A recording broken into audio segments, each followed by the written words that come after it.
badai topang dunia, Tuhanlah perlindunganmu. Kendati goncang semesta, Tuhanlah perlindunganmu. Ya Yesus penumbangku di dunia, di dunia, di dunia. Ya Yesus penumbangku di dunia, tempat berlindung yang teguh. Shalom semuanya, selamat hari Minggu. Gimana kabar kalian? Semoga dalam keadaan sehat ya. Kita langsung saja, kita bangkit berdiri supaya tidak lemes memuji nama Tuhan. Ada rasa semangatnya. Yaudah, kita langsung saja kita nyanyikan Kami Puji dengan Riang.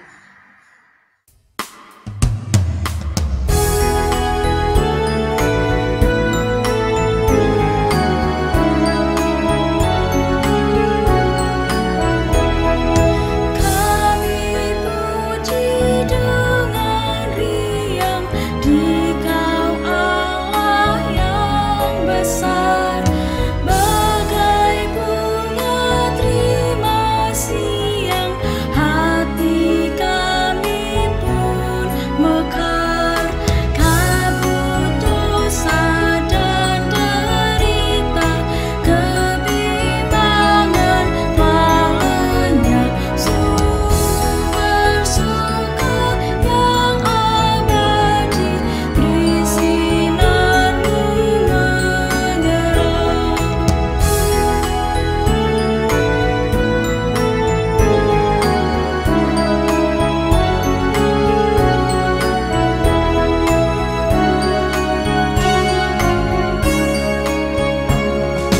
Mari kita pun memuji dengan suara menggelar, menyanyikan kuasa kasih yang teguh serta tetap.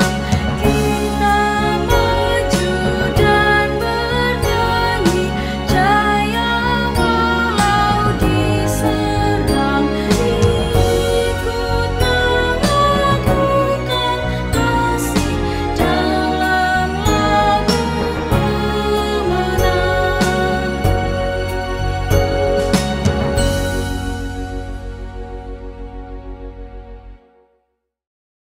Tema pada hari ini, luka-luka kehidupan. Yuk kita berdoa dulu, mari kita bersatu dalam doa. Kami mengucap syukur ya Tuhan, kami diberikan kesehatan dan napas kehidupan. Kiranya Tuhan berkatilah ibadah ini awal hingga akhir. Dan kami sebentar lagi ingin mendengarkan firman Tuhan. Apa yang nanti disampaikan, berikan kami hikmat dan kebijaksanaan, urapi di setiap teman-teman maupun di kamarnya atau di saat ruang tamunya Tuhan. Kuserahkan semua dalam tangan-Mu, hanya di dalam nama Tuhan Yesus, haleluya, amin. Kita angkat satu lagu pujian, nyanyikan lagi Bagiku.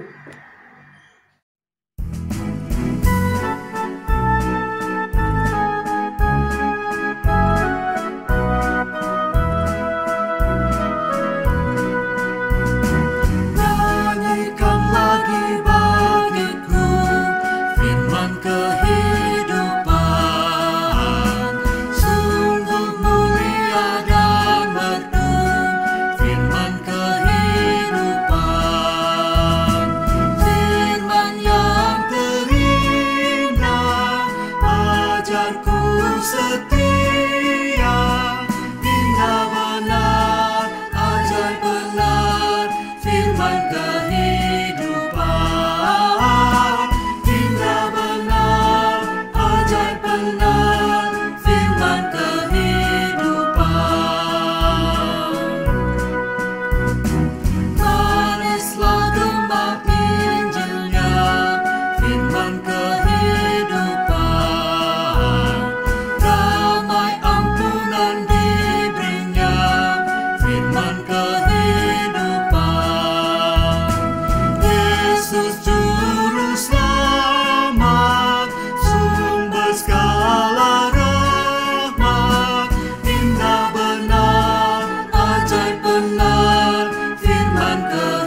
remaja yang dikasihi Tuhan, salam sehat untuk kita semua. Sebelum mendengarkan firman Tuhan, mari kita berdoa. Kami menghadap kehadirat-Mu ya Bapa dalam minggu ini di rumah kami masing-masing. Kami menyadari sebagai pribadi kami membutuhkan tuntunan Tuhan. Karena itu biarlah firman Tuhan menjadi tuntunan bagi kehidupan kami. Perkenankanlah Roh Kudus yang sudah ada dan hadir di dalam hati kami satu persatu, memandu kami untuk menjadi pendengar firman Tuhan dan pelaku firman di dalam hidup kami. Bersabdalah ya Bapa, kami siap untuk mendengar. Amin. Saudara, saya akan berbagi firman Tuhan bersama-sama. Kita akan membuka Alkitab kita dari Kitab Kejadian, pasalnya yang ke-32, ayatnya yang ke-22 hingga ayatnya yang ke-32.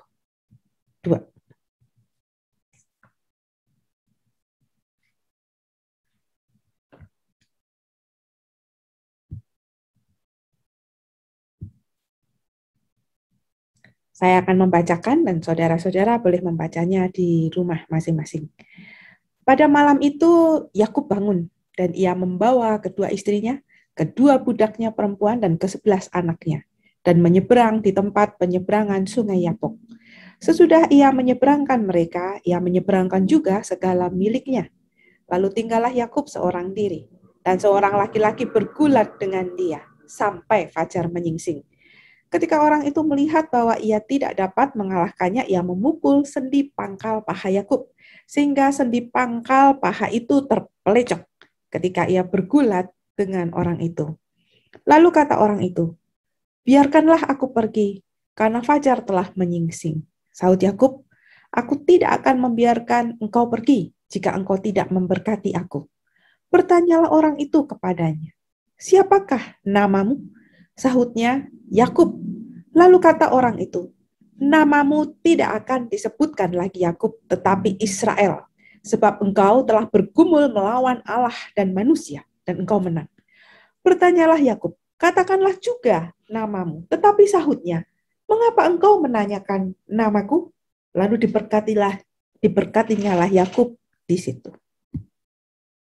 Yakub menamai tempat itu Peniel, sebab katanya, aku telah melihat Allah berhadapan muka, tetapi nyawaku tertolong.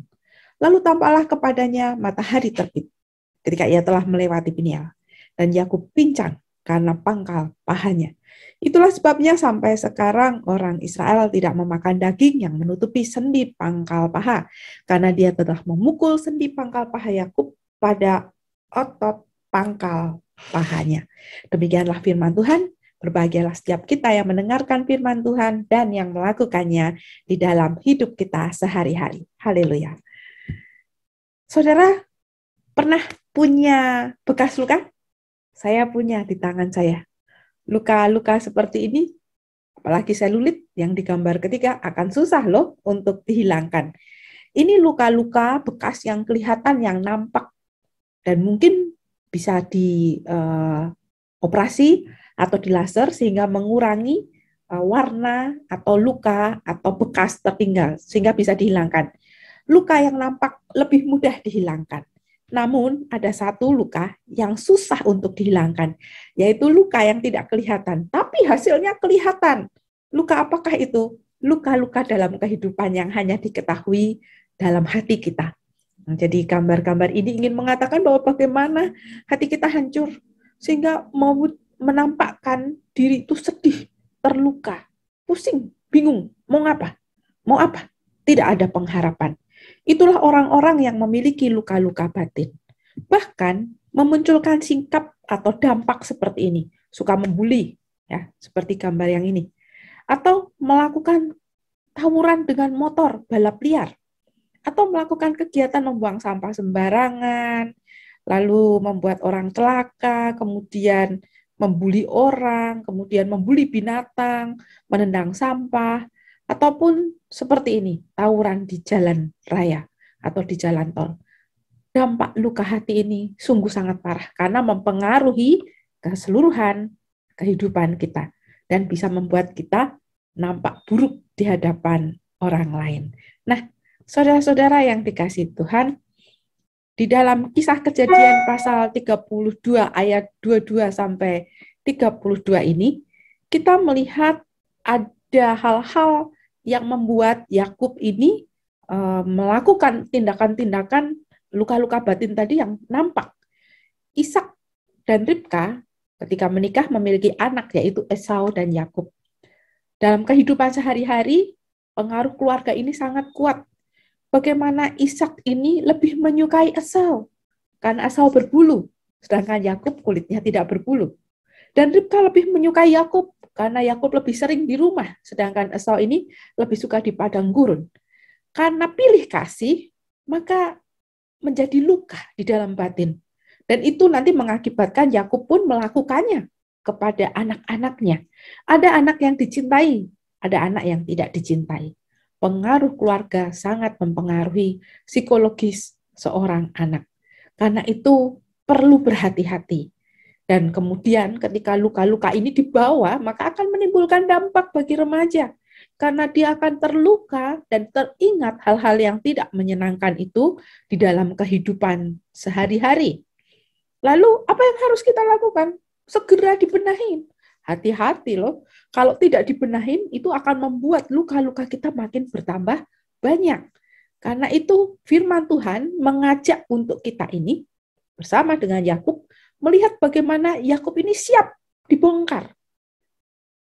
Dia tidak berani berjumpa dengan Esau karena kesalahannya. Dia pernah mengambil hak kesulungan Esau. Dia menipu sang ayah karena dukungan sang ibu.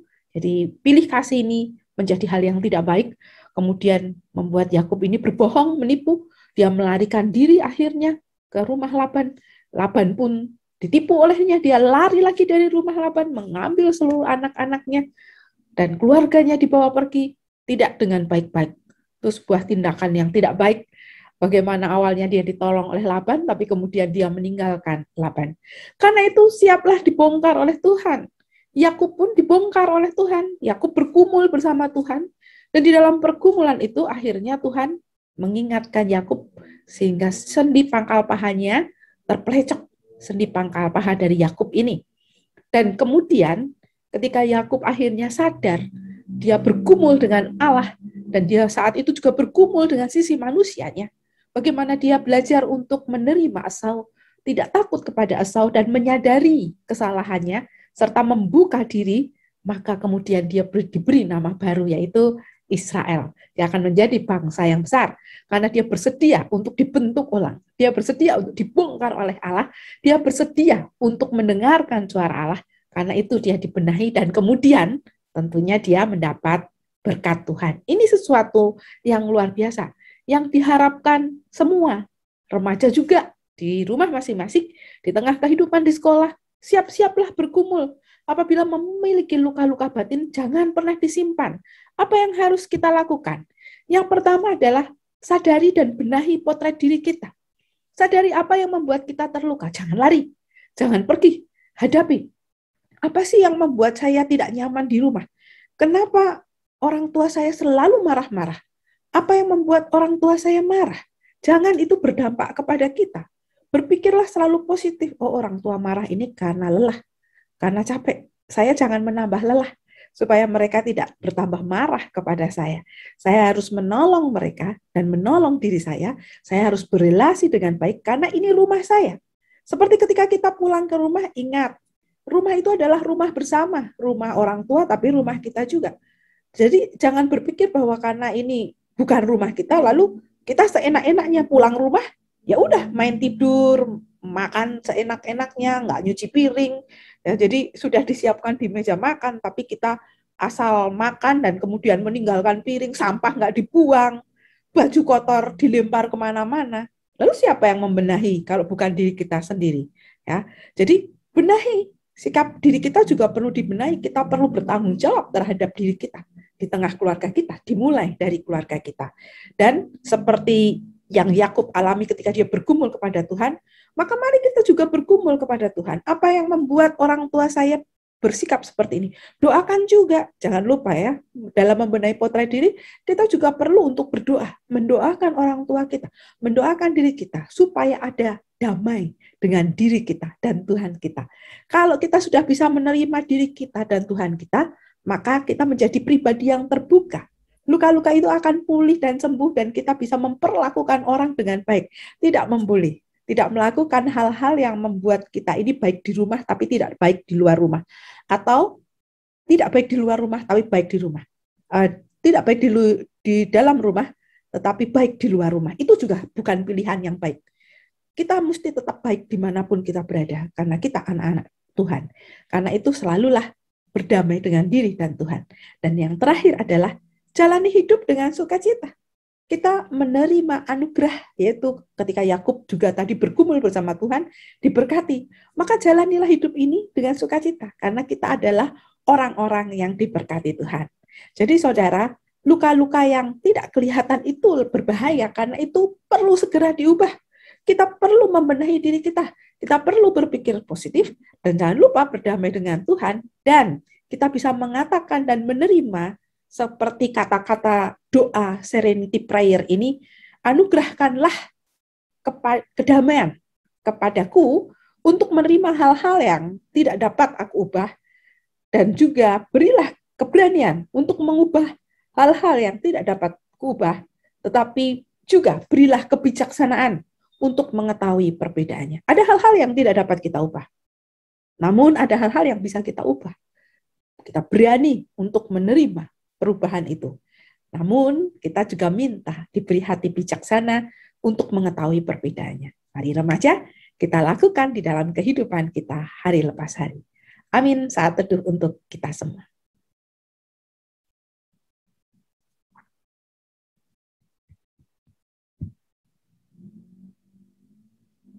Saudara, mari kita masuk di dalam doa syafaat.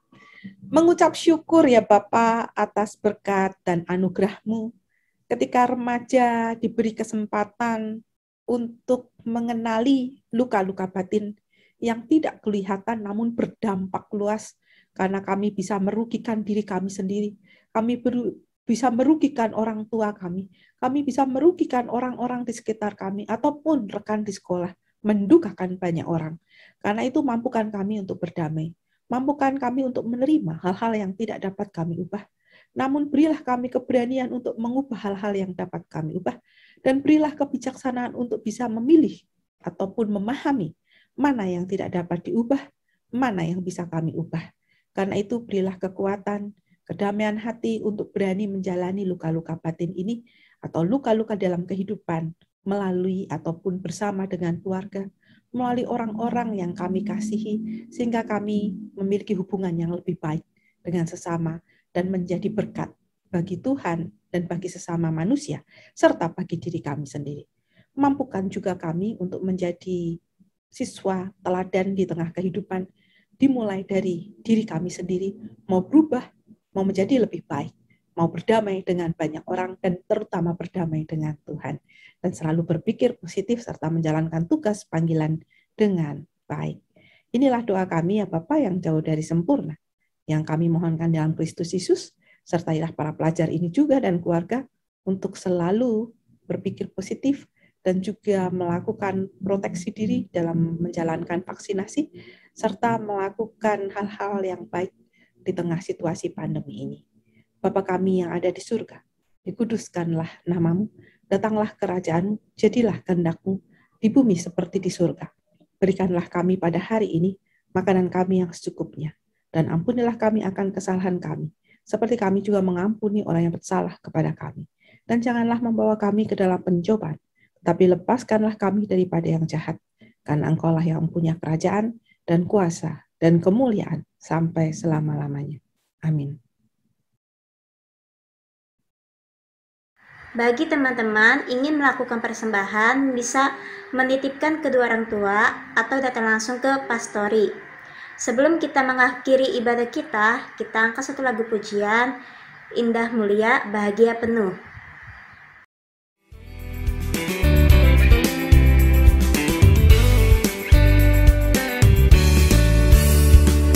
Indah mulia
Ibadah kita sudah selesai nih teman-teman.